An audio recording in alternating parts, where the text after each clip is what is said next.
Senhor, minha oração se tornou. A palavra. Existe sacerdote, existe profeta. O sacerdote, ele fala do povo a Deus. Ele pega aquilo que o povo precisa e leva a Deus e entrega ao Senhor. E o profeta, ele fala de Deus ao povo. E hoje, nesta noite, eu vou ser profeta para mudar a tua história, em nome de Jesus. Oh, glória a Deus, aleluia. Aquilo que você entrou aqui nesta noite, talvez com o coração triste, angustiado, chateado. Talvez você entrou aqui louvando esses louvores lindos e maravilhosos. Talvez você pensando na tua situação, na tua casa. O Senhor manda te dizer nesta noite, abre o teu coração nesta hora, porque Deus, ele vai entrar e vai começar a mudar a tua família, vai começar a mudar a tua história em nome de Jesus. Oh, glória a Deus, aleluia. Eu quero que a igreja abra a palavra do Senhor em Abacuque, capítulo 3, versículo 2. Eu falei, Senhor, mas é culto de louvor e adoração. E o Senhor falou, mas eu quero falar em Abacuque. Eu falei, então eu sou tua serva, Jesus. Estou aqui somente para obedecer o que o Senhor tem para falar nos nossos corações, amém? Abacuque capítulo 3, no versículo 2, em nome de Jesus.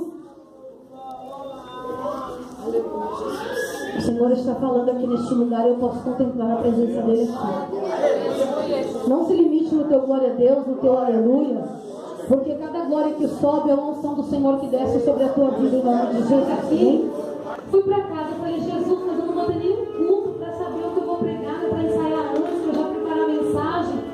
E aí eu fui para casa, no outro dia eu estava limpando a igreja e o irmão falou assim, irmã, você não quer ministrar na igreja hoje? Eu falei, mas assim, irmão, hoje ministrar? O irmão falou, ministra hoje. E Deus falou algo muito forte no meu coração, eu quero dividir com a igreja. Mas antes de dividir isso, o Senhor colocou este tema incrível, que Deus, ele faz as coisas certas, no momento certo e do jeito certo. E o tema que o Senhor tinha me dado já no sábado está nessa palavra. Então eu vou concluir com você em nome de Jesus.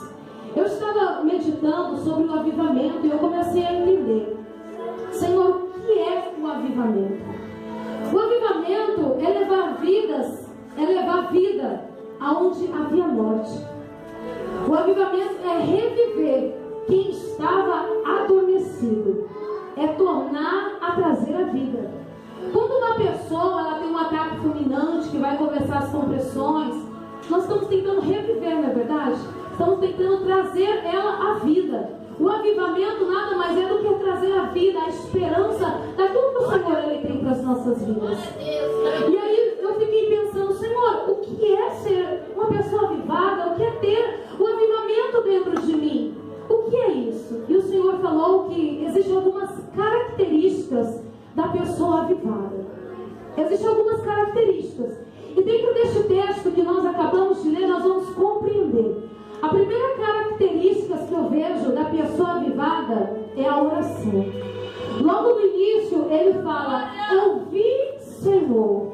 Isso está dizendo que ele estava em diálogo com o Senhor. Isso estava dizendo que ele estava em constante oração e ele estava falando com o Senhor. Isso é uma característica de uma pessoa avivada. E eu fiquei falando, Senhor, mas o que é só uma oração? Não, é uma resposta. Quando você ora, Deus automaticamente ele responde a você. Agora quando ele falou, ouvir, Senhor, é porque ele estava compreendendo o que o Espírito do Senhor estava falando. Isso é para mim, isso é para você, é para as nossas vidas. Quando nós ouvimos e compreendemos a palavra do Senhor, nós temos resposta na nossa oração. Talvez você está passando por uma luta, por um problema, está falando, Senhor, mas eu não estou vendo a resposta. Senhor, mas parece que está tudo acabado, parece que eu não estou aguentando. Talvez você não está ouvindo aquilo que o Espírito Santo ele está querendo dizer para você. Talvez você não está com os ouvidos abertos, porque fazer a oração não é um monólogo. Eu falo, eu oro, eu agradeço, eu busco, eu faço. Não, é quando você ora a Deus, Deus ele derrama a resposta dele sobre as nossas vidas.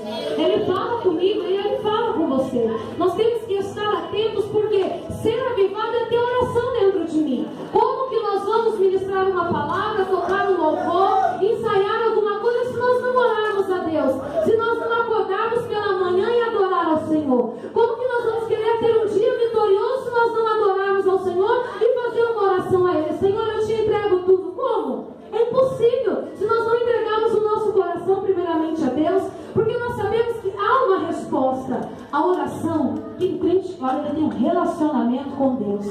Se você talvez está falando, irmã, mas eu não estou conseguindo obter resposta, chega mais perto do Senhor e fala: Jesus, eu quero ter um relacionamento com o Senhor, eu quero ouvir o que o Senhor tem para falar comigo, eu quero estar mais perto de Ti. É isso que é ser uma pessoa avivada no primeiro passo da oração, uma característica da pessoa avivada. E aí no segundo passo eu consigo entender que a palavra é completo. Você ouve Deus, automaticamente vem a palavra do Senhor no meio do teu coração. Quando nós estamos atentos para ouvir o que o Espírito do Senhor tem para falar conosco, porque a palavra do Senhor é sabedoria, e essa palavra ela é viva e eficaz para os nossos corações. Se nós ouvirmos a Deus, nós vamos receber a palavra de conforto, de resposta, daquilo que nós precisamos. Mas há quanto tempo você está de joelho, orando, buscando, clamando, e ainda não abriu a Bíblia para ler? E ainda a Bíblia fica lá na sua casa, só lê quando vem para o culto, fala: vou ter oportunidade de ler rapidinho. Não! A palavra do Senhor tem que estar constantemente nos nossos lábios.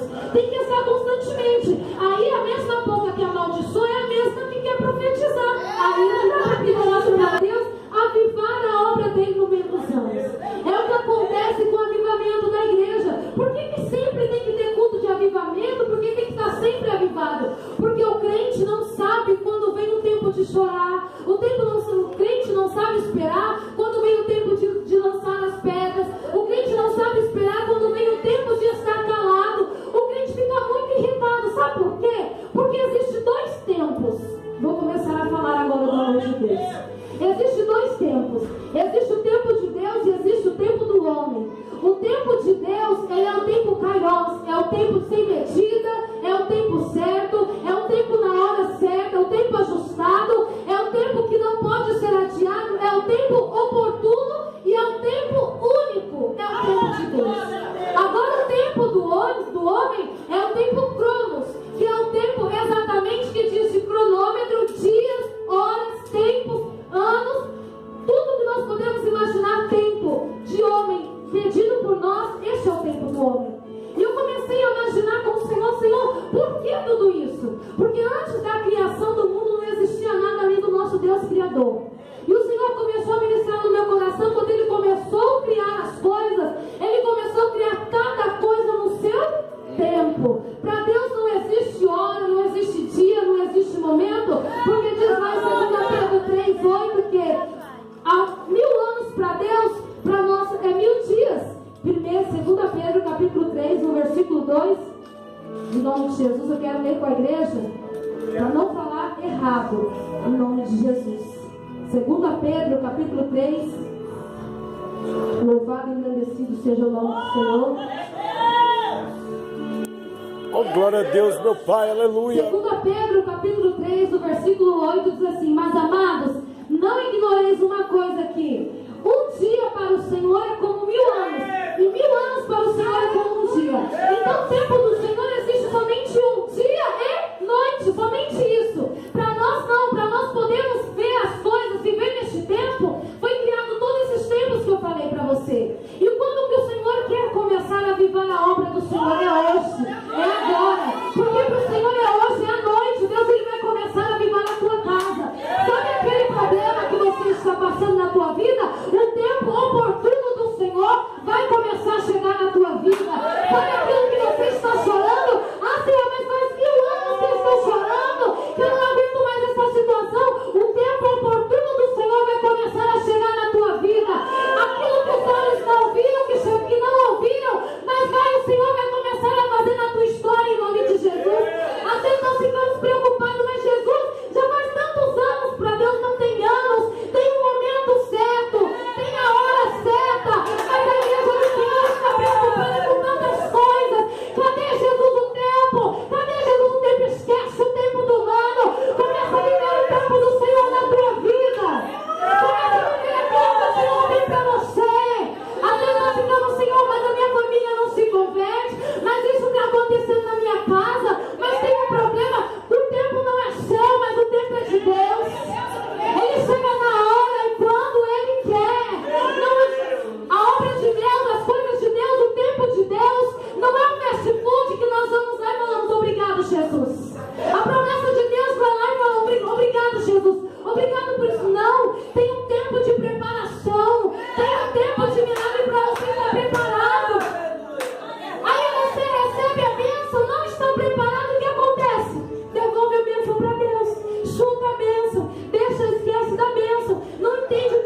avivamento do Senhor vai começar a chegar na tua vida no tempo do Senhor.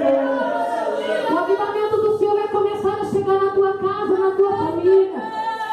Nós começamos a orar, nós começamos a ouvir nada na oração. Oh, glória a Deus, é verdade, meu Pai. Não adianta viver de qualquer maneira, o vaso está quebrado, está rachado, mas Deus usa assim mesmo. Quem disse que Deus usa vaso quebrado? Quem disse que Deus usa vaso rachado? Tem que ir lá na casa do oleiro ser moldado na oração. Tem que ser na casa do oleiro ser moldado pela palavra. Tem que comer aquilo que o Espírito Santo está nos dando. Ah, Deus me deu um versículo, eu vou me aprofundar, eu vou buscar. É ter um avivamento do Senhor dentro dos nossos corações. É respirar a unção, é respirar a essência do Espírito sobre as nossas vidas. É ter o Senhor todos os dias perto de nós. Uma coisa que o Senhor ele faz conosco também é a grandeza do poder dele, é a surpresa dele. Quando o Senhor ele nos surpreende, é algo que nós não imaginamos. Todos nós queremos ser surpreendidos por Deus, todos nós queremos ter algo. Ah, Senhor, me surpreende hoje, eu quero ser tocado pelo Senhor. Mas será que eu estou na posição? Será que eu estou buscando a ponto do Senhor me surpreender? Será que eu estou prostrada buscando ao Senhor? Será que eu desci o suficiente para que o Senhor possa me surpreender? A grandeza e o poder de Deus agindo nas nossas vidas, Ele vai nos surpreender. Quando nós precisamos buscar de Deus, não tem uma fórmula mágica para Deus nos surpreender. Deus ele não vai dar uma varinha, vai falar umas palavras mágicas e vai te surpreender. Não, é surpresa, é todo o tempo buscando a Ele. A palavra do Senhor nos diz que Ele virá como um ladrão na noite. O ladrão avisa quando Ele vem buscar? Não. Ele virá como um ladrão na noite buscar a igreja na surpresa. Então, para nós podermos receber a surpresa de Deus para a minha e para a tua vida, nós precisamos estar na posição do avivamento do Senhor. Oh, glória a Deus, aleluia. É gostoso pular, é gostoso profetizar, é gostoso falar línguas, mas é mais gostoso você estar ligado com o Espírito Santo. Oh, glória a Deus, aleluia. O que o Espírito está querendo falar contigo. Porque às vezes nós falamos, ah, Jesus ele vai me usar, ele vai me pegar, eu vou profetizar. Ah, mas eu sou tão pequenininha, mas eu vou ter que falar com aquela irmã, mas logo ei, não foi você que ele te escolheu? Não foi você que ele te chamou, que te lavou, que te limpou, que te purificou? Não foi você que ele chamou? Por que nós vamos ficar negando o chamado que ele nos deu? Não tem como. Não dá para ficar negando aquilo que Ele nos deu. Às vezes o Senhor nos leva para falar na nossa casa, na nossa família, nós falamos, ai Jesus, as cavernas de casa não tem honra. Então para que você foi levantado, Espírito Santo? Para quê? Para que você foi levantado? O Senhor Ele nos chamou por atalaia para nós falarmos a palavra do Senhor. Quer ouçam, quer deixam de ouvir. O nosso papel é falar do Espírito Santo. Porque o Senhor Ele vai nos surpreender no momento e na hora certa. O Senhor Ele vai trazer dentro de nós o avivamento. Tudo isso é uma conjunção de uma pessoa avivada. Tudo isso é uma conjunção de uma vida no altar, de uma pessoa no altar. Mas isso é só na igreja? Não, isso é na sua casa, no seu trabalho, nos seus negócios. Tudo que você for fazer é uma conjunção de tudo isso. Porque se simplesmente só eu orar e não tiver uma palavra de Deus, que vai adiantar? Se eu somente falar, não vai adiantar. Deus ele tem que ver com a palavra. Se eu orar e falar e ouvir a palavra, Deus ele tem que me surpreender, porque eu estou na presença do Senhor.